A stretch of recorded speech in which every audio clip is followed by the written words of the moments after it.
واسع الکرم اللہ تبارک و تعالی جل جلالہ و عم نوالہ و جل سبحانہ و اعظم شانہ و اتم برہانہ کی حمد و ثنا آقا دو عالم نور مجسم شہنشاہ بنی آدم رسول محتشم حامی بے کساں سید سروراں قائد المرسلین خاتم النبیین احمد مجتبہ حضرت محمد مصطفیٰ علیہ تحیت و ثنا کی بارگاہ عالیہ میں ہدیہ درود و سلام عرض کرنے کے بعد رب ذوالجلال کی بارگاہ میں التجا ہے اللہ کریم آج کی یہ خوبصورت محفل کو اپنی بارگاہ میں شرف قبولیت عطا فرمائے۔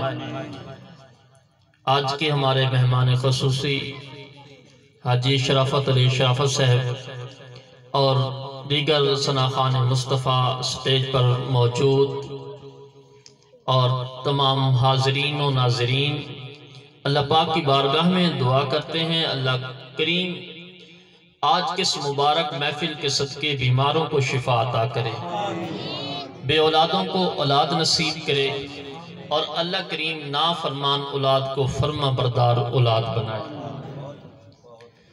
عزیزان گرامی قدر، بالکل مختصر باتیں آپ سے عرض کروں گا، آپ کی توجہ ضروری ہے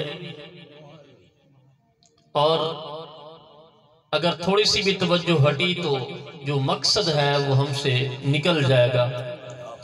آپ توجہ ضرور کیجئے گا، میں نے آخری اور پہلی مرتبہ آپ سے کہہ لیا ہے، اس کے بعد میں نہیں کہوں گا۔ جس کی توجہ ہوگی، جس کا دامن جتنا کھلا ہوگا اتنی رحمتوں کا نزول ہوگا۔ تو اللہ تعالیٰ کی بارگاہ میں التجا کرتے ہیں اللہ کریم آج کے اس مقدس محفل کے صدقے ہمارے بیماروں کو شفا دے اور ساتھ قبرستان میں موجود جتنے بھی عاشقان رسول مدفون ہیں اللہ ان سب کی بخشش فرمائے اور اللہ کریم ان کے لواحقین و وارثین کو ان کے لئے ایصال ثواب کرنے کی توفیق بخشے۔ عزیزان گرامی قدر، قرآن مجید کی ایک آیت مقدسہ تلاوت کرنے کا شرف حاصل کیا ہے۔ اللہ پاک فرماتا ہے وَاتَّقُوا يَوْمَ لَا تَجْزِي نَفْسٌ عَن نَفْسٍ شَيْئًا۔ واو کا مطلب ہوتا ہے اور اتقوا امر کا صیغہ ہے۔ بات ہمیشہ یاد رکھیں کہ جب بڑا چھوٹے کو حکم دے تو اس کو کہتے ہیں امر ہے، اور جب ہم منصب اور برابر والے شخص جب ایک دوسرے کو کوئی بات کہیں تو اس کو کہتے ہیں التماس ہے، اور جب چھوٹا بڑے کو کوئی بات کرے اس کو کہتے ہیں دعا ہے، التجا ہے، گزارش ہے۔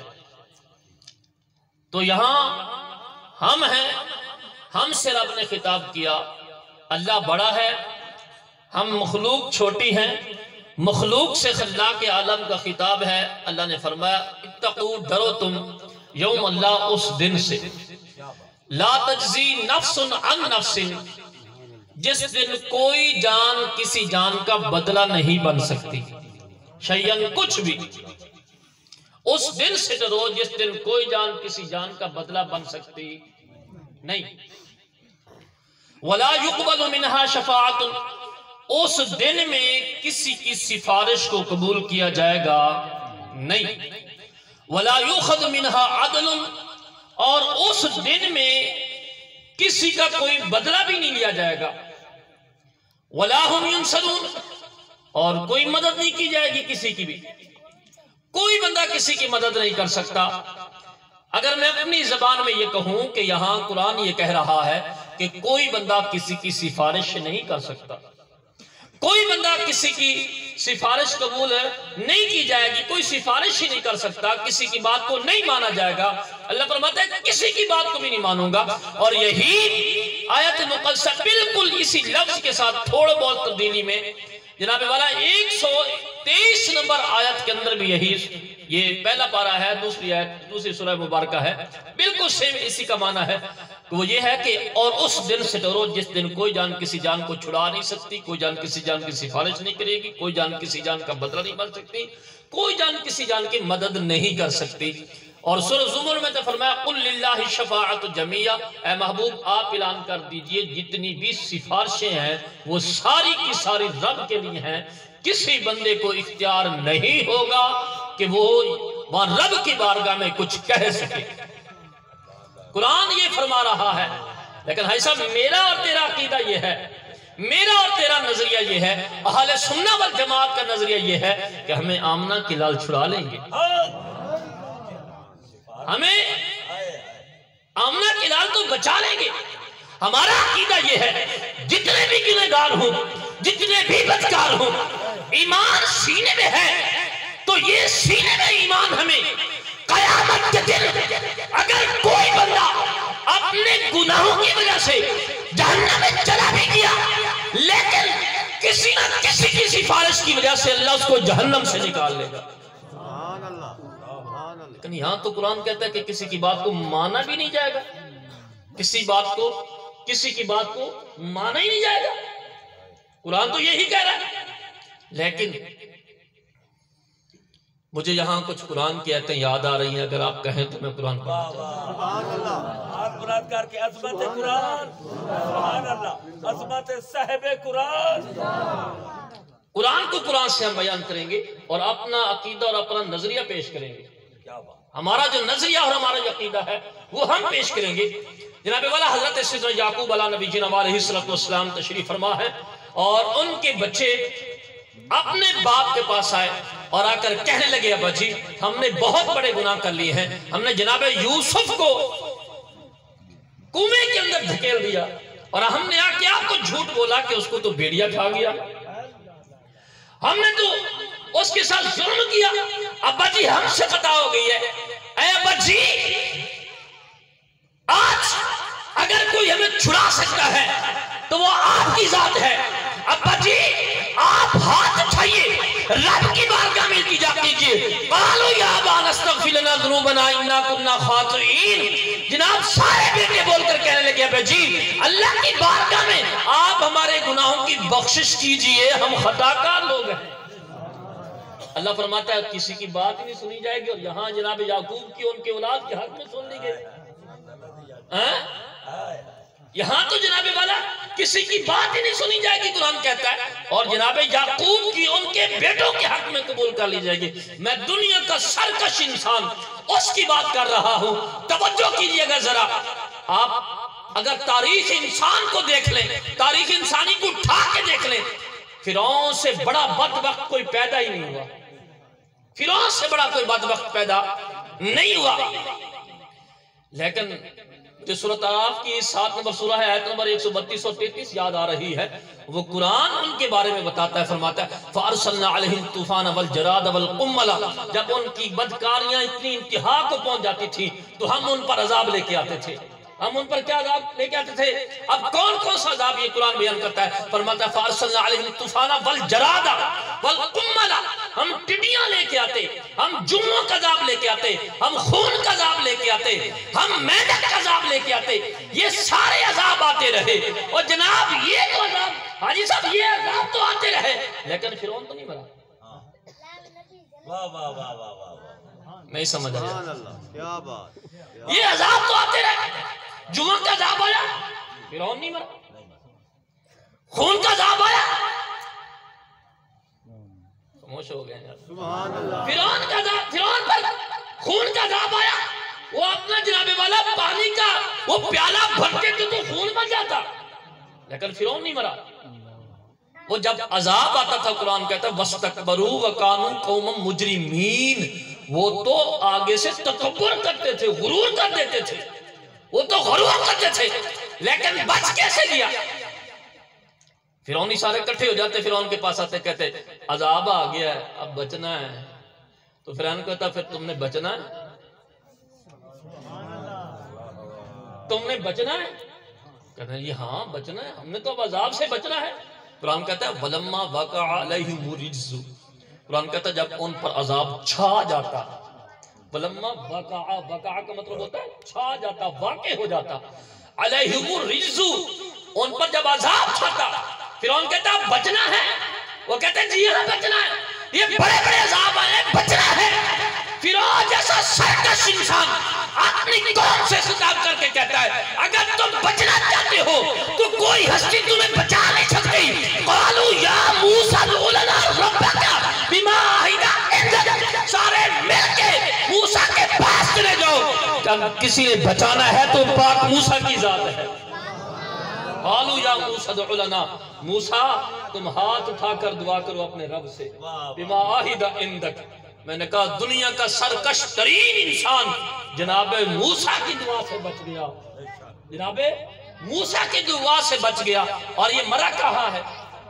یہ فرعون یہ دریائے نیل میں غرق ہو کے مر گیا، یہ دریائے نیل میں غرق ہو کے مر گیا. قرآن کہتا ہم تو کسی کی بات سنیں گے ہی نہیں، کسی کی سفارش قبول ہی نہیں کریں گے، کسی کے حق میں کوئی سفارش قبول نہیں کی جائے گی. اور یہاں فرعون جیسا سرکش انسان، اس کے حق میں جناب موسیٰ کی دعا کو قبول کر لیا گیا. سمجھ آئیے کچھ نہیں آئی جناب؟ اچھا ایک بات اور ہے بھائی صاحب، حضرت یعقوب نے جو دعا مانگی نا دنیا میں مانگی ہے، حضرت موسیٰ نے جو دعا مانگی نا فرعون کے حق میں، وہ کہاں مانگی ہے؟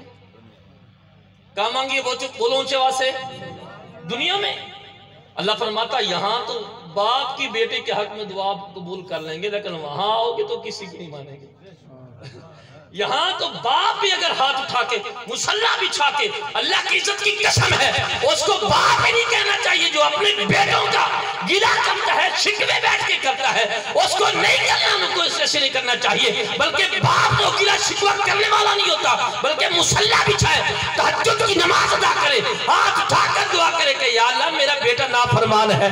میں نے سنا ہے تیرے محبوب کی حدیث ہے کہ باپ اپنے بیٹے کے حق میں دعا مانگے تو قبول ہو جاتی ہے. اے اللہ میں تجھے دعا تیری بارگاہ میں التجا کرتا ہوں، اے اللہ میں تیری بارگاہ میں دعا کرتا ہوں میرے بیٹے کو ٹھیک کر دے. تو یہ تو کر سکتے ہیں نا، لیکن پھر بھی ہم مولا علی کے غلام ہیں، ایسی بات نہیں ہے. ہم اپنا نظریہ بیان کر کے ہی چھوڑیں گے. یہاں یہ دنیا کی باتیں ہیں، چلے آخرت کی بات کہ ہم سورۃ طٰہٰ میں چلے جاتے ہیں. جناب 20واں سورہ ہے قرآن پاک کا، 108 نمبر آیت مقدسہ ہے. قرآن کہتا ہے یومئذ لا تنفع الشفاعۃ، اس دن کسی کی سفارش کو قبول نہیں کریں گے، کوئی نفع دے نہیں سکتی. یومئذ لا تنفع الشفاعۃ ایسا الا من اذن له الرحمن ورضی له قولا، فرمایا مگر جس کو رحمان اجازت عطا فرما دے گا،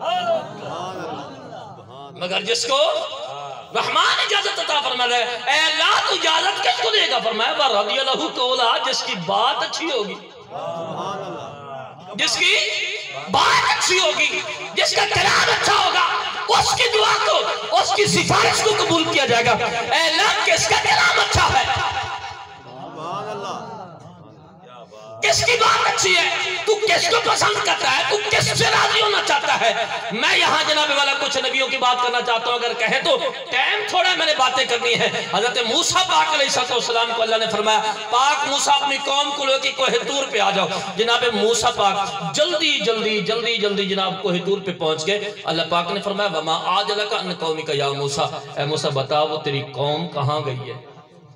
تو جلدی آ گیا جی، تو جلدی آ گیا، تیری قوم کہاں گئی؟ پاک موسیٰ نے پتہ کیا کہا؟ کہا قالہم اولائی علی اثری، اے اللہ وہ تو میرے قدموں کی نشانات پہ چل کے میرے پاس آ رہی ہے، تیرے پاس گاہ میں حاضر ہونے لگی ہے، وہ تو پیچھے چل کے آ رہی ہے. اللہ پاک نے فرمایا پھر تو کیوں جلدی آ گیا؟ کہتا وَعَجِلْتُ إِلَيْكَ رَبِّي لِتَرْضَىٰ، میں اس لیے جلدی آیا ہوں کہ میں تجھے راضی کر سکوں، میں تجھے راضی کر سکوں. جناب سلیمان کی بات اگر کریں، حضرت سلیمان نے کہا کہ یا اللہ میں تیرا شکریہ ادا کرنا چاہتا ہوں کیونکہ تو نے مجھے علم دیا ہے، تو نے مجھے دولت دی ہے، سلطنت دی ہے، نبوت عطا کی ہے، میرے باپ کو عطا کی ہے. اے اللہ میں تیرا شکریہ ادا کرتا ہوں تاکہ تو مجھ سے راضی ہو جائے. یہ ساری دنیا مل کے ایک رب کو راضی کرنا چاہتی ہے، ایک ذات ایسی ہے جس کو رب راضی کرنا چاہتا ہے،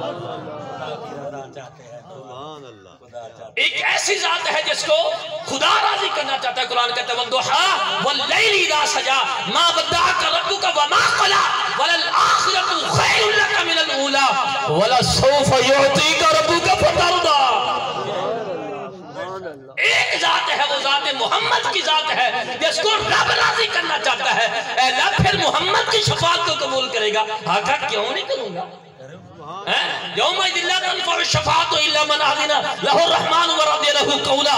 اس کی بات اتنی اچھی ہے، اے اللہ اس کی بات اتنی اچھی ہے کہ تو نے قرآن نہیں پڑھا، یہ جب بھی بولتا ہے اپنی طرف سے بولنا ہی نہیں ہے، وَمَا يَنطِقُ عَنِ الْهَوَىٰ، یہ جب بھی بات کرتا ہے تو یہ تو میرا حکم ہوتا ہے۔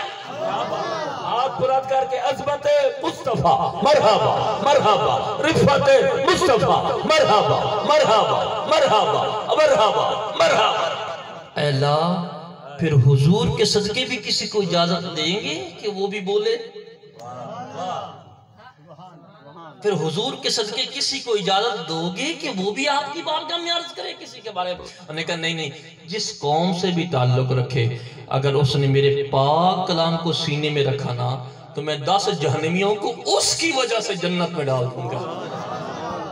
وہ حافظ قرآن ہوگا، قوم سے کوئی تعلق نہیں، وہ کس ذات سے کس پاس سے کوئی تعلق رکھے، کس قبیلے سے کس علاقے سے، وہ کالا ہے سفید ہے کس رنگ سے کوئی تعلق رکھتا ہے، لیکن سینے میں اگر میرا کلام محفوظ ہے، وہ حافظ قرآن ہے، تو پھر میں اس کے گھر والوں میں سے جن پر جہنم واجب ہو چکی ہے اس بندے کی، اس حافظ قرآن کی شفاعت قبول کر لوں گا۔ اچھا بات تو پھر رہے گی کہ اللہ اس دن کسی کی سفارش کو قبول نہیں کرے گا، لیکن یہاں حضور کی سفارش کو قبول کر لیا تو پھر کیا قرآنی آیتیں آپس میں ٹکرا گئی ہیں؟ جی آخر میں ہم یہی کہیں گے کہ قرآنی آیتیں ٹکرا نہیں گئیں، جن کے حق میں اللہ شفاعت قبول نہیں کرے گا وہ مسلمان نہیں ہیں، وہ تو کافر لوگ ہیں۔ وہ مسلمان نہیں ہے، وہ تو کافر لوگ ہیں۔ کافر کے حق میں کوئی بھی جتنا مرضی قریبی ہوگا نا، وہ رب کی بارگاہ میں عرض کرے گا نا تو اللہ کافر کے حق میں کسی کی شفاعت کو قبول نہیں کرے گا۔ ہاں جس کے سینے میں ایمان ہوگا اللہ اس کے حق میں میرے تیرے نبی کی دعا کو قبول کرے گا۔ حافظ قرآن عالم دین اس دنیا میں جس نے حافظ قرآن کو یا عالم دین کو وضو کروایا ہوگا، قیامت کے دن وہ بھی رب کی بارگاہ میں عرض کرے گا یا اللہ میں نے اس سے وضو کروایا تھا۔ آخری بات میرے عزیز، کوشش کیجئے اپنے بچوں کو حافظ قرآن بنائیں، اپنے بچوں کو حافظ قرآن بنائیں۔ اللہ کی عزت کی قسم ہے جو وقار اللہ نے حافظ قرآن کو دیا ہے نا کسی کو بھی نہیں ملا۔ ایک پورا قبیلہ حضور کی بارگاہ میں آیا اور اسلام سیکھنے کے لیے میرے کریم آقا علیہ السلام نے اس وفد سے خطاب فرمایا اب تم واپس پلٹ کے جا رہے ہو، کسی ایک کو امام بنا لو اور اس کے پیچھے نماز پڑھنا شروع کر دو۔ اب یہ امام جو ہے نا یہ کوئی عام سی بات نہیں ہے، یہ جو نماز پیش امام ہے جو نمازیں ہمیں پڑھا رہا ہے یہ عام سی بات نہیں ہے۔ جناب حضرت سیدنا عثمان جو کہ اس وقت اونٹ چلا رہے تھے، چھوٹے سے بچے تھے اس وقت، میرے کریم آقا علیہ السلام نے فرمایا کہ آپ نے سے کسی کو منتخب کر لو، تو انہوں نے کہا حضور ہم آپ کے پاس ہیں، آپ ہی انتخاب فرما دیں۔ حضور نے فرمایا پھر بتاؤ لاؤ جس کو قرآن سب سے زیادہ یاد ہے اسی کو پکڑو اور وہی تمہارا پیش امام بن جائے گا۔ تو جناب والا سب لوگوں نے اکٹھے ہو کے کہا کہ ہم میں سے زیادہ تو وہ ہے جو اونٹ چرا رہا ہے، قرآن تو اس کو یاد ہے۔ تو جناب عثمان کو حضور نے فرمایا اس کو فرمایا بلاؤ اس کو بلایا، فرمایا بیٹا کتنا قرآن یاد ہے؟ اس نے کہا جی مجھے فلاں فلاں سورت یاد ہے۔ میرے کریم آقا علیہ السلام نے فرمایا جاؤ پھر تم ان لوگوں کو نمازیں پڑھاتے رہنا۔ وہ حافظ قرآن بنائے اپنے بچوں کو۔ الحمدللہ یہ قبرستان میں ہم نے ایک ادارے کا آغاز کیا تھا، الحمدللہ اب ایک اس کی عمارت ایک کمرہ تو ہم نے اس کو بنا لیا ہے۔ اب ذہن یہ ہے کہ یہاں بچوں کو حفظ و نازہ کی تعلیم دی جائے۔ جتنے بھائی بھی آپ بیٹھے ہیں کوشش فرمائیں ایک بچے کو حافظ قرآن ضرور بنائیں۔ یقین مانو آج کی اس محفل کا صدقہ جس کے سینے میں بھی یہ بات بیٹھ گئی نا کہ ہم نے اپنے بیٹے کو حافظ قرآن بنانا، میں سمجھوں گا کہ اس کو اس عمل کا جزا مل گئی ہے، اس کو اس عمل کی سزا مل گئی ہے۔ اپنے 5 پاس طالب علم کو، اپنے 5 پاس بچے کو، پرائمری پاس بچے کو آپ داخل کروائیے، اس بچے کو ہم انشاءاللہ حافظ قرآن بنائیں گے اور اس کو چھوڑیں گے نہیں انشاءاللہ، اس کو مڈل کروا کے اس کو جناب والا ساتھ ساتھ آگے پڑھنا چاہے گا تو ہم اس کو درس نامی بھی کروائیں گے انشاءاللہ۔ اپنے بچوں کو حافظ قرآن بنائیے، ضرور بنائیے، یہاں تشریف لائیے، انشاءاللہ العزیز اس بچے کا داخلہ بھی کریں گے ہم اور اس بچے کو باقاعدہ قرآن پاک کی تعلیم بھی دیں گے۔ اللہ پاک کی بارگاہ میں التجا ہے اللہ ہمیں عمل کی توفیق عطا فرمائے۔ وما علیہ الا البلاغ المبین۔ ماشاءاللہ قبلہ میرے